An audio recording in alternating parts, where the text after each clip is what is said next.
fo'i atu le lai lona no fuanga, ua la fo'i ata o tau le lei, ina ua tau manuia te ute ma fe au o le nei asu, ina ua au whaatasi le atua ma i tātou. E ami o tonu le li o nā lauma, o lo alofa ia iana mea lava na whaia. E lata mai le li ia i lātou lava, o e wala au ia te ia, e wala au ia te ia ma le whamaoni, i le suafa o le tamā, ma le alo, ma le anganga pa ia. Tātou pepese i le atua i sona vi inga.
Ia whatasi le li mautou.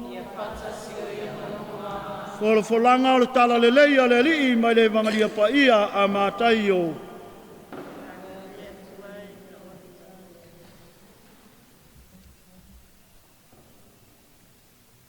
Wala o whauta. Wala au mai ia te ia le tangata ngu ua ulu tinoina le te moni. Ua tulia le te moni. Ona tau tala mai ai leo le ngungu. Ona tau whai ofo ai leo le motu o tangata ua whapeane. Ele i loa mai ana mua se mea whapenai i sala elu. A ua whai ane le au wharasaio o le te moni sili ua tulia ai e ia o te moni. Whatamilo Yesu ia ai uma ma whawa ai. Wao i o lātou sunako. Ma tā lai le tala le lei o le malo. O ia wha marolo fo i mai uma, ma mai ti ngā uma o le nu. Wa sila fia ia le motu o tangata. Muti vale ai leo lo nā lofa ia te i lātou. O na ua lai loa i lātou ma tu la fo ina. E peo ma moe le aiso lātou leo. O na whetala i atu ai leo ia i ono soo. E tele le saito e sele ina. Aole au whai ngā luenga e tō i titi ia. O lea, ia o tau ai o iatu ai i le li e ana le saito e sele ina. Ina ia awina mai e ia ni e ngā lulue i lana saito e sele ina. O le tala le lei a lea li i.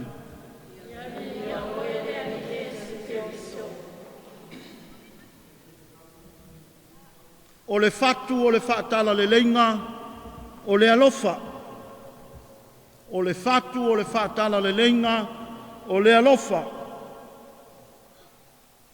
O le fatu na te whaasoasoina le ola mo le tino, na te tufaina le toto i ala toto uma o le tino, ina ia maua ai e le tino, le ola ma le malosi, ma ia wha malo loin. A le ngā i oi le whatu, o le mea e tupu, e mai ma vai le tino. A tu mau ai pea o na le whaia le ngā luenga le whatu, o le a wha solo ina wha i titia le ola, o le a wha i titia le malosi o le tino, ma o ina maliu. O le tāua o le ngā luenga le whatu, na te wha soa le ola, i le tino, ina ia tu mau pea le malosi, ma le ola fia fia. O le whatu o le whaatala le leinga, o le alofa. O lona wingana, o le alofa, o le whatu lea, na te whaasoa le ola mo le ngā luenga, o le whaatala le leinga. O le alofa, na te whaafesota ia, ngau ngā tino, ma loto tangata. E au ngō fia ma fia fia, e mōli mau ma au au nai le tala le leinga. A le aise alofa, wa le atoa le whaatala le leinga. O Yesu o le tala le leinga. O ia foi o le atoanga o le alofa o le atua mo le tangata. Fai mai le apostolo Paulo i le kalesia i Koronito ma tā upu e se fulu ma le tonu. A fai o te tautala i nganga tangata a toa ma angelu a ele aiso ualofa wa avea au ma apa me mea ta'alili po se su me palo tangitangi. A le aise alofa wa le moni lau mea ua fai. Wa le ato toa lau fai ngā tāuranga i le tua. Pe a onge oe ma le alofa. Ai o la Yesu o te loto i le alofa ai le o le tāuranga. E le leile ola fai tāuranga. Ai a fai e le fai ai le alofa.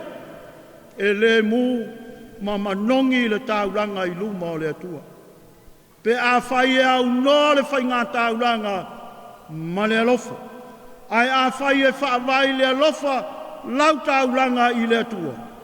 E mu sae mai malie, mai manongi i luma o le atua lau fai ngā tāuranga. Le ala lea e tāua i le alofa.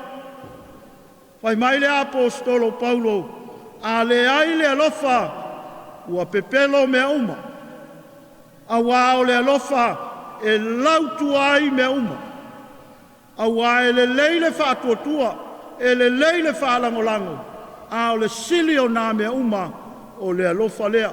O le alofa e fusia ai mea uma, e feso o tai ai mea uma.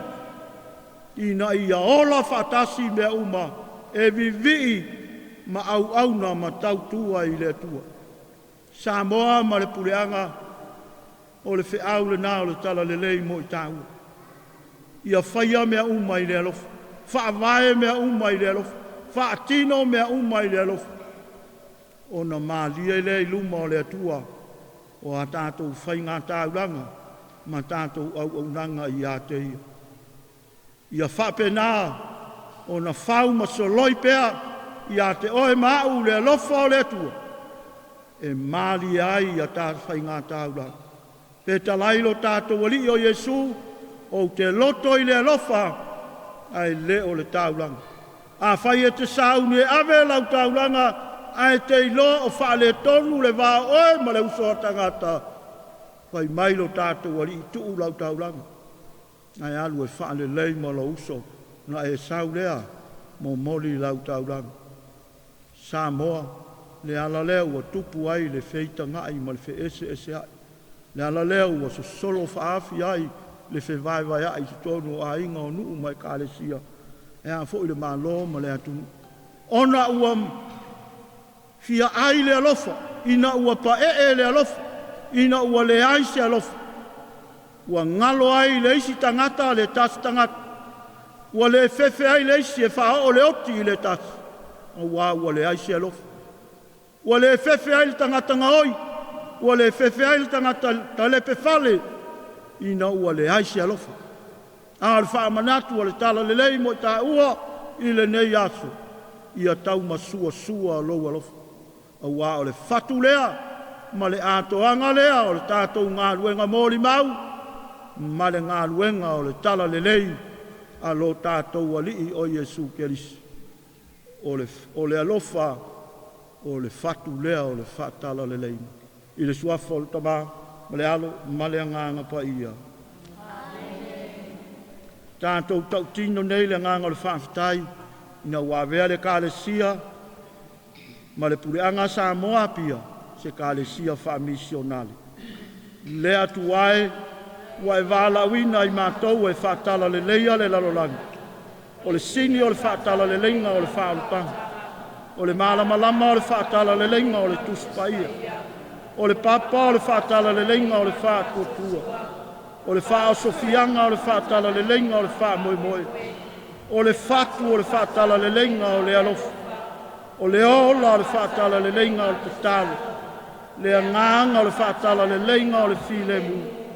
O le ngaluenga o le whaatala le lenga o le whaitauranga. O le manu malo o le whaatala le lenga o le kolusi. O le whaafounga o le whaatala le lenga o sakalameti. O vai malima o le whaatala le lenga o mātou o lo nu. Le atu ai lo mātou tamā. Mātou te ofo ina atu ma whapa ia lo mātou kureang whaaki e piko pō. O a mātou mata ngā luenga. O mātou nu. O mātou aing. Mai mātou taiko tas. I nei awala uma o le whaatala le lenga. Ia e whaaloa mātou uma whaatas, nei whaasofianga o lo ngāng paia. Ina ia mātou ngā lulua e whaatasi le whaatuatua, whaamoemoe, ma le alofa, mo le whaatala le leinga o lo nuu le lalolangi. O la mātou tau tinonga le nei, e ala atu ia Iesu Keriso lo mātou wari, ma le whaalangolango le whautuanga lo mātou tinapa ia o mania. Le fetua le moana. Amene. Ia ngalo pa ia Iesu si sili lo wanga malu.